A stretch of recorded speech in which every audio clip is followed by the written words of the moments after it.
재판 중에 기자회견 가야 한다라며 재판 그만하자라고 말한 분이 나왔습니다. 최강욱 의원입니다. 기자회견 있으니 재판 그만. 어제 최강욱 의원 신분으로서 첫 재판에 출석했는데 조국 전 장관 아들 허위 인턴서를 발급해줬다는 혐의와 관련된 재판이죠. 30분 후 갑자기 일어나서 재판 중단을 요청했습니다. 제가 기자회견이 있어서 오늘 증거 정리된 부분을 다음 기일에 해주시면 안 되겠냐라고 얘기를 한 거죠. 그러자 정종건 판사는 쌍방의 협의로 진행한 기일이다. 이 사건 때문에 오늘 다른 사건 다 비웠다라고 난감했습니다. 그러자 최강욱 의원은요. 제가 당대표라 공식 행사를 빠질 수 없으니까 재판을 멈추자라고 거듭 이야기를 했습니다. 판사의 불허에도 재요청을 했습니다. 최강욱 의원의 변호인은요. 안 된다는 판사에게 허가해준다면 피고인 없이 진행해도 되겠냐. 그러자 정종건 판사는 형사소송법상 피고인 없이 재판하는 것은 허용이 되지 않는다. 그러자 변호인은 기일 변경을 신청했는데도 그러자 판사는 다른 어떤 피고인도 객관적 사유가 없으면 변경해주지 않는다. 진행하겠다라고 허가하지 않고 그대로 재판을 진행한 상황이 있습니다. 김승현 교수님, 동아일보 기자 출신이시죠?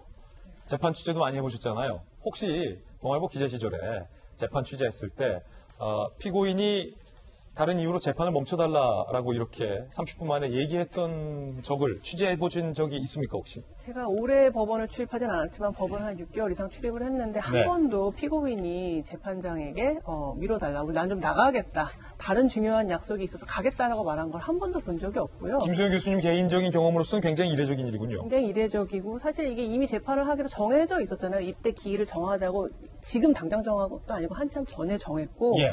그리고 이게 10시에 재판이 시작됐어요. 그래서 검찰이 이 최강욱 그 대표의 이제 주장은 검찰이 계속 질문을 질질 끌었다 이런 식으로 얘기를 하는데 10시에 재판이 시작이 됐고 11시에 여의도에서 기자회견 간담회를 잡아놓은 거예요. 사람끼리의 약속도 10시에 서초동에서 약속을 잡고 11시에 여의도에서 잡지는 않아요. 그리고 이렇게 더더구나 이렇게 중요한 사안인데 그리고 자꾸 검찰이 문제가 있었다고 얘기를 하는 이유도 검찰이 말도 안 되는 얘기를 억지로 자꾸 자기를 죄를 씌우려고 한다는 식으로 얘기를 해야 앞으로 그렇게 되면 검찰이 하는 그 어떤 말에 대해서도 자기는 잘못이 없고 검찰이 억지로 하는 말이라는 그 설명을 할 수 있게 되죠. 그래서 이런 공격을 하지 말고 자기가 뭔가 잘못이 없다고 생각하면은 그 모든 의혹에 대해서 법정에서 가리면 될 일이고요. 또 한 가지 말씀드리고 싶은 거는 자기가 일어서서 가야겠다고 한 이유가 뭐냐면은 당 대표로서 국민들에게 설명을 하는 것이 훨씬 더 중요하다고 생각하기 때문에 이 재판에서 나는 조금 나가야겠다고 얘기를 했는데 자꾸 국민을 들먹이면서 국민을 위해서 내가 어쩔 수 없이 지금은 가야 된다고 얘기하는 게 국민의 한 사람으로서 별로 좋지 않아요. 국민은 아무 죄가 없어요. 근데 자꾸 국민 때문에 나는 재판을 성실히 임하고 싶지만 국민을 위해서 자꾸 나간다는 식의 이런 발언들은 이 경우뿐만 아니라 앞으로 정치인분들 좀 안 하셨으면 좋겠다는 생각이 듭니다. 제가 이제 개인적으로 취재해보신 적이 있냐라는 질문은 무언가를 혹시나 유도하는 질문이 아니었냐라는 문제 제기를 하시는 분들도 있어서 무언가를 유도하는 질문이 아니어서 정말로 그런 적이 있었냐라는 것이 궁금해서 여쭤본 질문이라는 거 다시 한번 밝혀드립니다. 이재명 기자, 이게 무슨 일입니까 어제?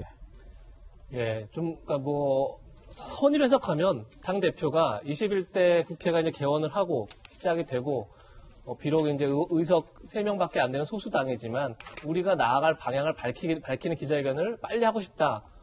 아주 선의를 해석하면 굉장히 좋은 의도가 있는 거죠. 그래서 기자회견 날짜를 어제는 당 공식 회의가 있어도 못 잡았고 그제죠. 6월 1일 날은. 그래서 어제 가장 빠른 시간에 어제 잡았다라는 게 이제 최강욱 대표 그리고 열린민주당의 얘기 같은데 글쎄요. 전 이게 방금 전에 김승현 교수님도 말씀하셨지만 자 그러면 얼마나 시급했느냐라고 봤을 때 글쎄요. 제가 기자회견 내용을 전체를 보진 않았지만 어제 주로 기자회견 내용을 가지고 쓴 인터넷 기사를 보니까 주로 다뤘던 게 열린민주당은 당론 1호 법안으로 국회의원 국민 소환제를 추진하겠다 이런 내용들이 많이 있던데 굉장히 의미 있는 제도죠.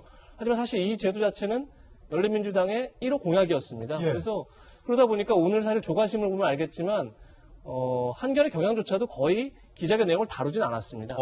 그러니까 그만큼 이게 시급성이 있었는지에 대해서 약간 의문이 기본적으로 좀 드는 대목이 있는 거고 결국 그렇게 되면 재판 절차에 대한 뭔가 불만 이런 것들이 반영된 게 아니라는 합리적 의심을 할 수밖에 없을 것 같고 그건 일단 의심이죠. 그렇습니다. 저 개인적인 의심이고, 저는 이런 생각이 드는데, 자꾸 이제 재판부에 대해서 문제 제기라고 또 검찰에 이제 기자회견을 이제 한 45분 늦게 도착했죠. 최강욱 대표가 어제. 그래서 자기는 빨리 오려고 했는데 검찰이 계속 쓸데없이 시간을 끌었다는 식의 이제 그런 발언을 했는데, 저는 이런 생각이 듭니다. 물론 검찰 수사에 불만이 있을 수 있습니다.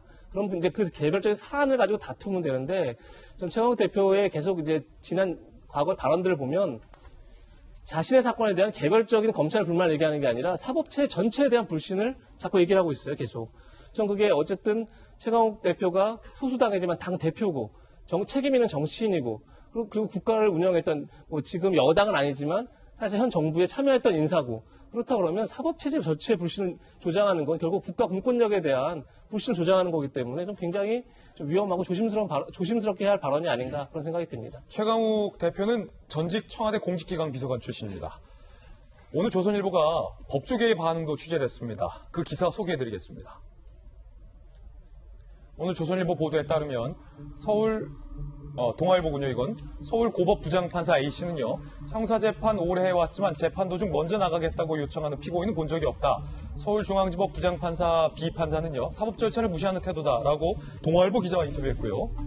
조선일보 보도에 따르면 법조인 C씨는요, 일반 피고인으로서는 상상도 할 수 없는 일이다. 이렇게 오만한 피고인은 처음 본다라고 조선일보 기자와 인터뷰를 했습니다. 대표 변호사님, 네. 정혁진 변호사님은 어떻게 보십니까? 30분 만에 재판 중에 일어서서 나 오늘 기자회견이 있으니까 이제 재판은 다음에 하자. 일단은 최강욱 대표하고 저 공통점이 두 개가 있어요. 아, 대학 그렇습니까? 동기고요. 대학 동기예요? 나이가 같아요. 예. 하나. 두 번째는 최강욱 대표도 대표고 저도 대표. 그러네요. 물론 이제 그 차이가 있지만 예. 차이가 있어요. 최강욱 대표하고 저하고 결정적인 차이가 있어요. 이제는 저희가 나이가 먹어가지고 법정 들어간 판사님들이 저보다 한 20년씩 어려요. 아, 그래요? 그런데 저는 아직도 법정에 들어가면 쫄려요. 쫄린다는 표현은 방송심의상 적절치 않기 때문에 긴장이 된다거나 위축이 된다는 표현으로 제가 정정하겠습니다. 매우 긴장이 돼요. 예. 왜냐하면 피고인이라고 하는 것이 무슨 뜻이겠습니까? 말 그대로 고발을 당한 사람이에요. 고발을 당한 사람인데 그것은 무엇을 의미하느냐? 저 위에 법정 위에 법대 위에 앉아 있는 판사가 내가 유죄인지 무죄인지, 내가 만약에 유죄라고 하면 이게 업무집행 방해죄가 최대 5년까지거든요. 5년의 징역을 때릴 수도 있고 벌금으로 그냥 약하게 할 수도 있고, 전권을 가진 사람이 판사이기 때문에 그 앞에 가면 아무리 저보다 나이도 어리고 경력도 어리고 막 하다고 하더라도 그 사람의 결정에 의해서 이 사람이 이게 법이다라고 하면 그게 법인 그런 상황이니까 예. 그러니까 사실 몹시 위축되고 긴장이 될 수밖에 없다는 거거든요. 그런데 최강욱 대표의 그러한 태도는 쉽게 말하면은 울트라 을인데, 피고인이면 울트라 을인데 그럼에도 불구하고 나는 판사가 어떤 결정을 내리든지 신경 쓰지 않아도 되는 그런 위치와 힘이 있다. 이 이야기를 갖다가 은연중에 보여주는 거니까 이거는 사실은 한 번도 경험해 보지 못한 그러한 그 법정 생활인 것 같고, 혹시 일반인이라면 이렇게 이야기할 수 있어요. 내가 그냥 지금 일어나서 나가겠습니다. 일반인 혹시 잘 모르니까. 하지만 변호사라고 하면은 형사소송법에 어떻게 되어 있냐면요, 피고인의 출석 의무가 있단 말이에요. 근데 피고인이 출석하지 않아도 되는 경우가 몇 가지가 있는데, 첫 번째가 벌금 500만 원 이하짜리 그 형량의 그 아주 경미한 그 사건 같은 경우에는 굳이 뭐 피고인이 출석하지 않아도 되고, 그 다음에 3년 이하 징역에 해당하는 사건인 경우에는 재판장이 그 허락을 갖다가 하면 안 나갈 수 있는데, 말씀드렸듯이 지금 업무집행 방해죄는 5년 이하거든요. 그러니까 해당되지도 않는데 그것을 갖다가 법을 위반하면서까지 그렇게 나가겠다라고 이야기하는 거는, 일반인이라면 모르겠지만은 그 법조인이라면 정말로 있을 수가 없는 일이 아닌가 싶습니다. 예.